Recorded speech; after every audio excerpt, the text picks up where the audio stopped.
Welcome to Poets from the Neighborhood. My name is Bruce Jennings. And I'm David M. Harris. We hope you'll enjoy the poems we'll be reading today, poems written by your friends and neighbors. And we start with a poem by Jeff Hardin, In the Fullness of Time. I have a way of walking out of comfort into crosshairs. Don't know, can't say, just let it be and carry on, yet whoever pulls the trigger must contend with my contentment. Not that I don't rail against my nothingness, but I do it in the deep of night where none can hear. In daylight, I can't keep a straight face, being that presumptuous. A boy, my job was scooping corn to feed the chickens. Let's say I say a few wise things in 50 years. Behind it all, I'll hear a whirring sound and taste the dusty air. On this battlefield, my allies are Basho and David, Enoch and Thoreau, Stafford, Szymborska, Issa, and more. Even Gimple the Fool shows up, who I knew all along was more than a fiction.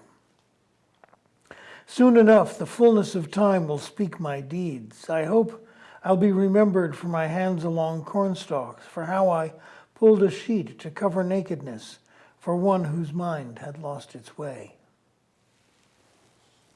Next poem is one that I wrote called Mercury's Pitcher Number 2. Moses had a chat with fire that burned but did not consume. Life seemed a pitcher perpetually full, no matter how much was poured out. Looking in the other day, I saw the level dropping imperceptibly, but the noticing mattered, not the volume.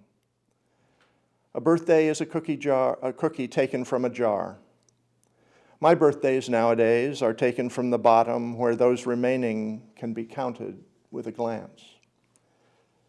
Writing poems is eating popcorn so that it lasts until the final movie credits roll. The last kernels have dropped down below butter and salt. The poems now tie up loose ends I still have to chew. Clock Out by Louise Strang, from her book, Two Spirits Here. Clock Out, a superstitious nonsense rap. As you glance at the clock with an opening eye and see the 9:11, are you filled with dread about the course of the day and think you might end up in heaven? Or does 7-Eleven on the LED awaken a gambling whim? Should you toss those dice up against the wall and not care if your chances are slim?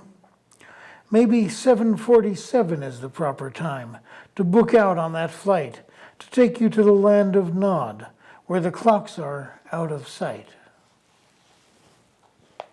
Incongruity, No One's Fault, But Here We Are, by McClure Dunn. This path you chose has worn me down. I cannot travel it anymore. I will not.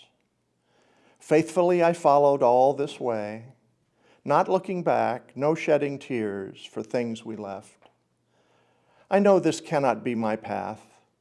I have tried to make it so. I have failed. Don't feel that you must stop with me. A shared illusion has no strength to bind us. Ahead lies something you must find, and while I wish your longing sated, I lack that need.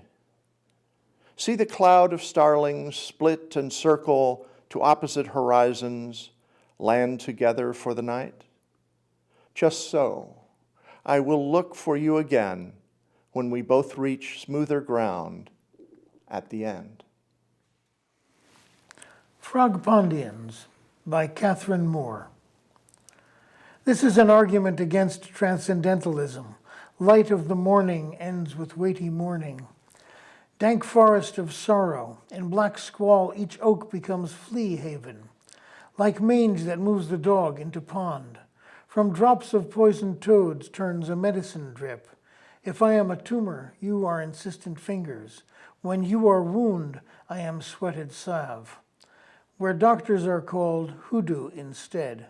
This mind virus, cloaked mysticism, a vapid metaphor that fails to run through flesh. We are minions of the moon. We bet the devil's in our heads, knowing a miniature cell may infect the whole. Rummage Sale by VeerajaR. What is it? Learning to let go or searching for nostalgic trinkets? What is it? One clearing the clutter, moving on, another seeking treasures, hunting for the long lost. What is it that nudges us to rummage, sweating on a hot summer day? Thank you for watching Poets from the Neighborhood. We hope you'll join us again soon.